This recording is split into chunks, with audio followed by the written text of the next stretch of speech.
Okay, today I'm going to be guessing my husband's favorite things. I'm not your husband. A few moments later. I just showed my boyfriend the comments on the video that I posted a few days ago, where all of you were canceling him for good. As you should. I had good reason. Let me He explain says it. he wants to come on here and explain himself to the viewers. This has happened numerous times where Kinsey won't say that, or just start it over. No, you're good. Okay, sorry. She'll say accidentally husband instead of boyfriend when she's doing a video and get all the way through it, and I won't say anything, get all the way through it, and then have to redo it because she said it on accident. So I thought I was saving her time by correcting her immediately so she knew to go ahead and refilm it. That has happened countless times. So I thought I was don't know doing about countless. at more than 5, which is pretty countless. And so I thought I was saving you time by doing something good. So Wifey. he would he would like to be uncanceled. Yes, it was. I'm going to call this series the placeholder series, or maybe the clueless placeholders. Now, a lot of women are placeholders, and honestly, I do not know if these women are actually clueless or if they are in denial, or both. It doesn't really matter. When it comes down to male and female relationship, we have to face reality, and we have to understand or learn and understand about the true nature of men. Now, on my Patreon, 3 years ago, I started a series called The Truth About Men. I think we did part 4, but The Truth About Men part 1 was one of the most successful events that I've had on my Patreon. Literally the most engagement and the most views, because it was groundbreaking for a lot of women.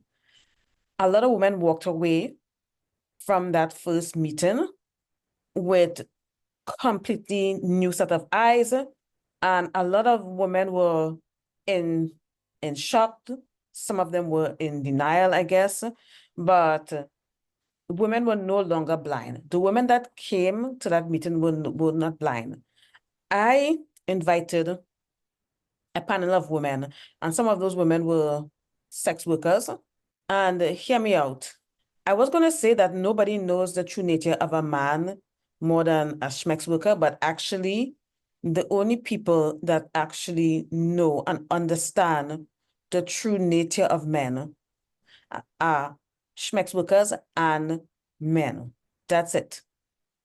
Regular women, straight women, are walking around here with rose-colored glasses and with this weird belief system about men that was programmed into them, into their brain. Because if you believe in happy endings, and if you enjoy romance novels and love stories and fairy tales and stuff like that, you have been brainwashed. You have been brainwashed. The way men are portrayed in the media and in movies are not always what they really are in real life. You got to remember that this is a patriarchal system. Men control most of the institutions and large corporations and organizations in the world. So of course, men control Hollywood. So of course, they're going to write stories about themselves in a good light. They're not going to write stories about themselves that make them look bad. The only men that look bad in the movies are usually the villain, but the villain only exists to make another man the hero, which in itself, put men in a good light. There really is no balance in most stories, especially, superhero stories, romance. I mean, of course, there's going to be a villain. Of course, you're going to see stories from a woman's point of view. But when you look at television and you look at movies, especially old movies, and when I say old movies, I mean way back when, not movies from the 2000s or the 90s. I'm talking way back when. And even stories written about men, even fairy tales. Most of that stuff was written by men. Most fairy tales, if not all, were written by men. The Little Mermaid, Cinderella, a lot of these stories were written by men. So, of course, men in those stories are going to be portrayed in a good light. And when you look at the classic stories, who is the villain? In most fairy tales, okay? And I'm not talking about the Disney fairy tales. I want you all to go and find the books. Find the original classic books and read them if you can. Because it's not like the Disney movies, because I do not know how Disney got all the rights to these. Well, I don't know if they have all the rights, but again, these stories are hundreds of years old. So I guess they are in the public domain. So I guess Disney has free range, I suppose. Okay, I'm talking about stories that was written in a time where women weren't even allowed to read, or a lot of women weren't even allowed to have an education. The only women that had access to any type of education were affluent, aristocratic women. And the reason why I'm saying this, because I know it sounds like I'm rambling, but the point I'm trying to make is that as women, we have a warped view of men. And usually there is no balance. Because men, just like women, just like anyone else, have a light and a dark side. This is a world of duality. There has to be a yin and a yang. And everybody has both dark and light qualities in themselves. Some people are not balanced. So you're going to find that some people have too much light and then some people have too much darkness. So when you see men portrayed in the media or in stories, there's no balance. The man is either all good or he's all bad. And a lot of women, this is how a lot of women view men. There are some women that view men as really bad, and some women view men as good. Men are amazing, blah, blah, blah. And that's fine. Whatever you believe is going to be your reality. But the reason why I did that event on my Patreon, The Truth About Men, is because we as a community was so male-centered, it was embarrassing. We were so male-centered, and I realized that a lot of women are looking at men with these rose-colored glasses. So women, especially the women that look at men through these rose-tinted glasses, they don't see what men are truly are. They don't understand men's nature. One of the things that a lot of women don't understand about men, or they do not know about men, is that men are self-serving and selfish. They will always put their self and their needs first. In every situation, well, not every situation, but in almost every situation, a man will always seek his self-interest. There are some men that are self-sacrificing. Yes, I know that those men exist, but the overwhelming majority of men are self-serving. A man is going to be in a situation with you only because it's serving him. So when you're getting up on the internet and you're saying, oh, this is my husband, and he answers so quick. I mean, listen, the guy was quick with it. And their follow-up video is not even helping. It's just making the situation even worse. Yo, he was so quick, right? I mean, my head is still spinning. But anyways, a man will use whoever he can to get what he wants and to get on top. And that includes you. You as a woman have to take a page from the men's book. And you have to learn how to put yourself first and put your needs first and be selfish. Because if you are not, you will be used. You will be used. A lot of y'all are placeholders in your relationship and you don't even know it. Either you don't know it or you're just in denial. Maybe you don't care. But this girl is a placeholder. This is not the reaction of a man that has the intention of marrying a woman, marrying his girlfriend. The youth and beauty stealers are wilding out. This is what's going on right now. This is why I call boyfriends youth and beauty stealers. Because I want you to realize, ladies, that boyfriends mean nothing. Boyfriend means nothing. That's a stupid title. Boyfriend and girlfriend? Come on. We're not in kindergarten. We're not in high school.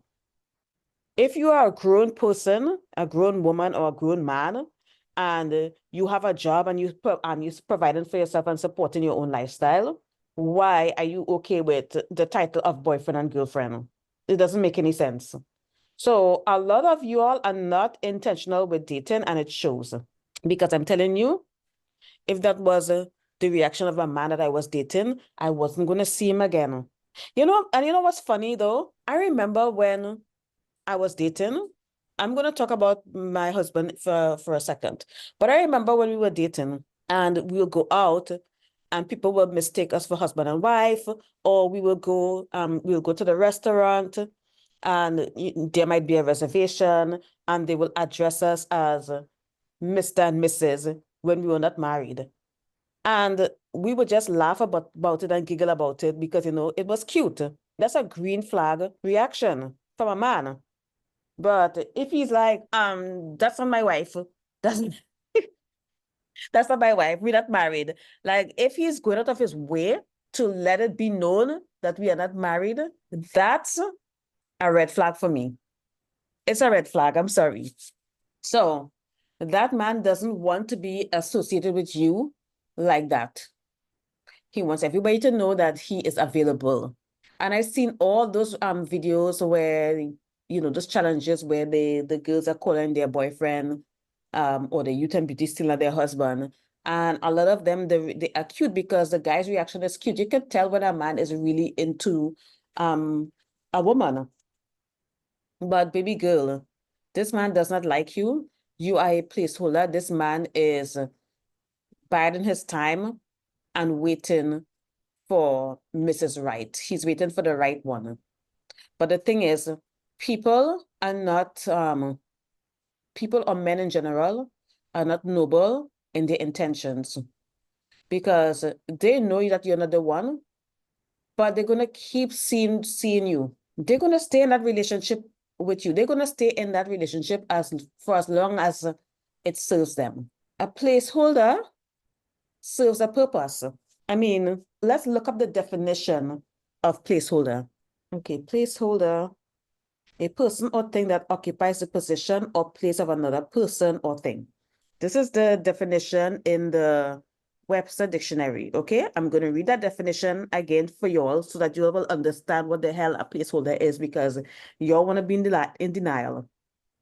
A placeholder or placeholders, plural, a person or thing that occupies the position or place of another person or thing. It also means a symbol in a mathematical or logical expression that may be replaced by the name of any element of a set. All right? So you are holding the position, temporarily holding the position for someone else. You are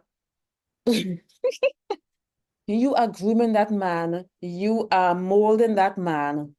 You are building that man for the woman that is meant for your place, your position. So if you have no idea if you're a placeholder, this is an example. The way he reacted is an example, and it's a clear sign. Like you can't get more clear than this. You cannot. You know, so ladies, stop being a placeholder. You are better than that. Love yourself. And you know, one of the ways that I teach women to start loving themselves is asking this question whenever they are in a situation or just before they make a decision or before they accept something, okay? And this is the question that I want to ask you because this is something that I've been teaching women and they've been practicing it and they've been seeing amazing results. And it's a very simple question, okay? So get your pen and your paper and write this down. Write down this question in case you forget it. But I mean, you shouldn't have to write it down because I mean, it's pretty straightforward. But the question is, would a person who loved themselves do this? Would a person who loved themselves accept this? Would a person that loved themselves put up with this?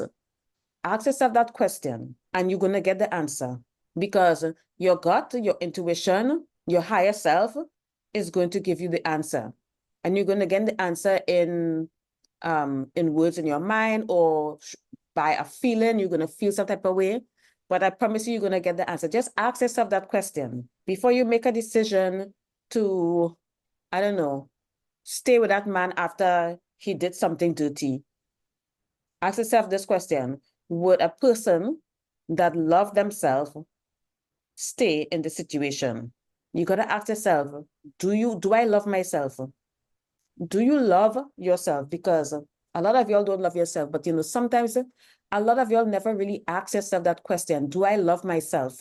So it is time for you to get very honest with yourself and start having a relationship with yourself, because people are just chasing relationships. We are trained to chase instead of attract. And we always chasing. We always chasing something outside of ourselves. But I'm telling you, everything that you want in this world, you already have it. You have it within. I know, it sounds boring and it sounds woo-hoo and whatever, but this is how simple it is. This is how simple it is. It's actually quite simple. The important things in life are simple. They're not that complicated. I promise you. The matrix want you to believe that everything is complicated and everything is difficult and you gotta fight. No, it's not that complicated. I promise you that. So start asking yourself this question. Do I love myself? Would someone who love themselves do this? Will someone who love themselves accept this? If he ghosts you and he comes back, before you pick up that phone or you reply to his text, ask yourself this question. Will someone who love themselves put up with this and reply to this text? Will someone who love themselves entertain someone that goes to them and treated them like trash? And I'm not going to give you the answer. You have to ask that question for yourself and you have to answer it yourself. The answer will come. You're going to get the answer. I promise you. It's that simple. Start loving yourself. Before you seek relationship and friendship, cultivate a relationship with yourself. Cultivate a loving relationship with yourself. Start being kind to yourself. The things you do for people that you love, you have to start doing those things for yourself, because once you have that love within, you're going to see how easy it is to attract the love without. As within, so without. Okay? So yeah, this story is really, this situation is really crazy. And I feel bad for that girl, but at the end of the day, if she doesn't feel bad for herself and if she's out here defending this foolishness, then we have to leave her alone and let her learn that lesson. Because the internet, women were coming for her. And you know what? You got to stop commenting under these people's posts. When you see that shit, be like, couldn't be me, and scroll on. Just keep scrolling. Okay? If you want me to react to it, send it to me. All right? But, you can DM me on Instagram. You can DM me on TikTok. My name on TikTok is Maria Fleming. I don't talk about this type of stuff on TikTok because my TikTok is a travel and lifestyle TikTok. But if you're into that, you can follow me there. And I'm Maria Fleming on Facebook. Some of you already follow me. Okay. I don't really answer DMs on Facebook because it's just too much. But, send me a DM on Facebook, not on Facebook, on Instagram or something. Okay. But other than that, before I close, I urge you to come and sign up to my Patreon. We have a book club going on right now. We are studying the 48 Laws of Power. I highly recommend that you come. I know you do not have to read the book to join the book club. You are going to find some value in attending one of the meetings. Okay? You don't have to speak. You can just listen. So anyway, with that, I'm going to end this recording and I'll see you all soon. Bye.